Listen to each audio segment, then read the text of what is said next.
અખિલ ભારતીય વિદ્યાર્થી પરિષદ દ્વારા ભગવાન બિરસા મુંડાની 150મી જન્મ જયંતિ નિમિત્તે શરૂ કરાયેલી જનજાતિ ગૌરવ કળશ યાત્રા રવિવારે વલસાડના ધરમપુર ખાતે ભવ્ય સ્વાગત સાથે પહોંચતા સમાપન સમારોહ યોજાયો। કાર્યક્રમનું આયોજન એસએમએસએમ હાઈસ્કૂલ પરિસરમાં કરવામાં આવ્યું, જ્યાં કળશનું વિધિવત પૂજન અને અભિવાદન સાથે યાત્રાનું સન્માન કરવામાં આવ્યું।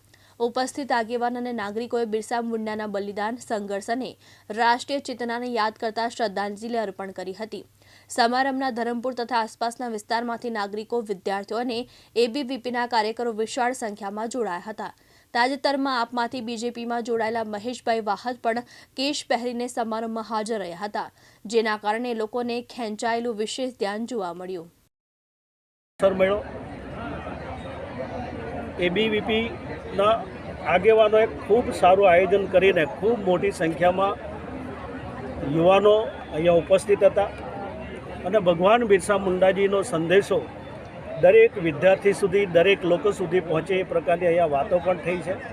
હું ચોક્કસ આશા રાખું છું કે આ દેશના યશસ્વી પ્રધાનમંત્રી જે રીતે જે ક્રાંતિવીરો આદિવાસી સમાજમાંથી જન્મ લઈને આ દેશના કે રાષ્ટ્રના નિર્માણમાં જેમનું ખૂબ મોટું યોગદાન છે એના વિશે નવી પેઢી જાણે એ માટે અનેક કાર્યક્રમોનું આપણા પ્રધાનમંત્રીજીએ પણ આયોજન કરીને પૂરા દેશની અંદર દરેક રાજ્યમાં જ્યાં આદિવાસી સમાજ વસે છે અને અન્ય સમાજ વચ્ચે પણ ભગવાન બિરસા મુંડા વિશે અનેક પ્રકારના અનેક થીમ ઉપર કાર્યક્રમો કરવામાં આવ્યા છે। આજે ખૂબ મોટી સંખ્યામાં અહીંયા મારી સાથે ધારાસભ્ય, સંગઠનના મહામંત્રી મહેન્દ્રભાઈ ધીલેના અન્ય આગેવાનો ઉપસ્થિત છે।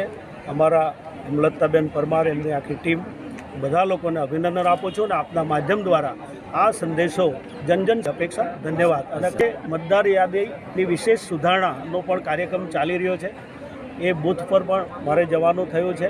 હું આપના માધ્યમ દ્વારા ધરમપુર તાલુકાના તમામ મતદાર ભાઈ બહેનોને વિનંતી કરું છું કે મતદાર યાદીમાં નામ લાવવું એ પણ એક આપણા માટે અનોખો હોય। મુકેશ પટેલ, દિવ્યાંગ ન્યૂઝ, ધરમપુર, વલસાડ।